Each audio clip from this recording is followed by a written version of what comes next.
कह रहा है ए बी सी तथा डी 4 क्रमिक विषम संख्याएं जिसकी औसत कितना है आपका 42 है। तो बी तथा डी का गुणनफल क्या होगा? बी तथा डी का गुणनफल क्या होगा? 4 को संख्या दिया गया है और विषम संख्या है, ए है, बी है और सी है और क्या है, डी है। आई सबका औसत कहाँ है? 42 है। तो औसत 42 है तो औसत कहाँ होता है? ठीक बीचों बीच में। तो दो गोई पड़ी छड़ जाएगा, दो गोई पड़ी छड़ जाएगा, इसका मतलब औसत 42 यहाँ पे है। अब 42 के बाद क्या हो जाएगा आपका? 43 हो जाएगा। 48 के पहले कितना हो जाएगा? 41। देखिए विषम संख्या है कि नहीं है। उसके बाद 41 में 2 घटा लेंगे तो फिर यहाँ 39 भी विषम संख्या है। और फिर 43 के बाद कितना हो जाएगा? 45 हो जाएगा। देखिए ये सब समझ में आया कि नहीं आया? आप क्या करिए कि 39 से 41, 43 और 45 को जोड़कर 4 से भागा मार दीजिएगा तो आपका 42 एवरेज मिल जाएगा, ठीक है ना। लेकिन हमसे सवाल पूछा चला जी कि बी और डी का गुणनफल कितना होगा? बी और डी का गुणनफल कितना होगा? तो आप जरा सोचिए कि बी और डी का आपसे गुणनफल पूछा है, बी और डी का क्या पूछा आपसे? गुणनफल पूछा है। तो बी का मान कितना है? 41 है और डी का मान कितना है? 45 है। आप इसको गुना करा देंगे, 45 चौके कितना हो जाएगा? 180 हो जाएगा। तो मतलब 1800 हो जाएगा, 180 हो जाएगा, 1800 और 45 यानी कि गुना कराएंगे 45 में 41 है तो आपको आ जाएगा 1845। 1845 इज द क्वेश्चन का correct answer. 1845 is the question का क्या हो जाएगा? करेक्ट आंसर हो जाएगा बच्चा जी। ऑप्शन नंबर आपका यहाँ पे चला जी सी हो जाता है। गुना आप इसको करा लेंगे तो 1845 आपको मिल जाएगा।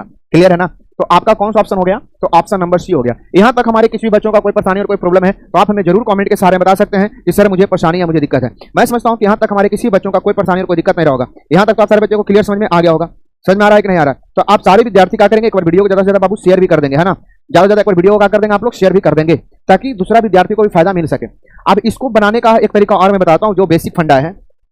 मैंने बताया है कि लगातार सम संख्या हो चाहे लगातार विषम संख्या हो, यहाँ पे 4 क्रमागत विषम संख्या, तो लिखने का तरीका यही है x, x प्लस 2 और x प्लस क्या हो जाएगा 4 और x प्लस क्या हो जाएगा 6 हो जाएगा। अब देखिए बच्चा जी यहाँ पे 4 क्रमागत विषम संख्या है, 1 2 3 4 हो गया कि नहीं हो गया? अब उसका औसत कितना है? 42 है। तो मैंने बताया है कि औसत अगुणे में संख्या जब गुना कराएंगे तो आपका योगफल निकल जाता है। औसत गुणे संख्या क्या निकल जाता है? योगफल हो जाता है। आप गुना कराएंगे तो योगफल कितना हो जाएगा? 4 दूनी 8, 4 चौके 16, 168 आ गया, योगफल आ गया। अब योगफल के तुलना योगफल से, तो योगफल कितना है? 168 है। अब यहाँ पे सबको जोड़िए, x x x x कितना हो जाएगा? 4x हो जाएगा। आप देखिए 6 6 कितना हो जाएगा? 12 हो जाएगा। जोड़िए ना, 4 2 6 6 12 हो जाएगा। अब 4x बराबर हो जाएगा। आप देखिए 48 में से 12 घटाइएगा तो यहाँ पे हो जाएगा 6, यहाँ पे हो जाएगा 5, यहाँ पे हो जाएगा 156। अब 4 से सीधे काटिए, कट जाएगा। 4 से काटिए ना, 4 से काटिए ना, कट जाएगा। देखिए 4 से काटिएगा तो x का मान 4 × 12 3 बच जाएगा और 9 चौके 36 39 हो जाएगा। तो बच्चा जी ई वाला आपका हो गया 39, तो x का मान 39 प्लस 2 आपका यहाँ पे हो जाता है आपका 41, 39 प्लस 4 आपका हो जाता है यहाँ पे हो जाता है 43, 39 प्लस 6 आपका हो जाता है यहाँ पे 45 हो जाता है। तो ई जो रोल लिया बाबू, ई वाला जो आप देख रहे हैं, चला जी ई वाला जो देख रहे हैं, जो ए का रोल लिया, ई वाला देख रहे हैं, जो आपका बी का रोल लिया, ई वाला देख रहे हैं, सी का रोल लिया, ई वाला डी का रोल लिया।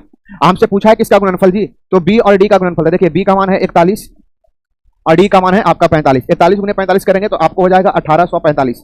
इस द क्वेश्चन का करेक्ट आंसर बच्चा जी ऑप्शन नंबर आपका सी हो जाता है। तो ऐसे भी आप सवाल को इजी वे में बना सकते हैं, उड़ा सकते हैं, आपको कोई परेशानी और कोई दिक्कत नहीं होगा।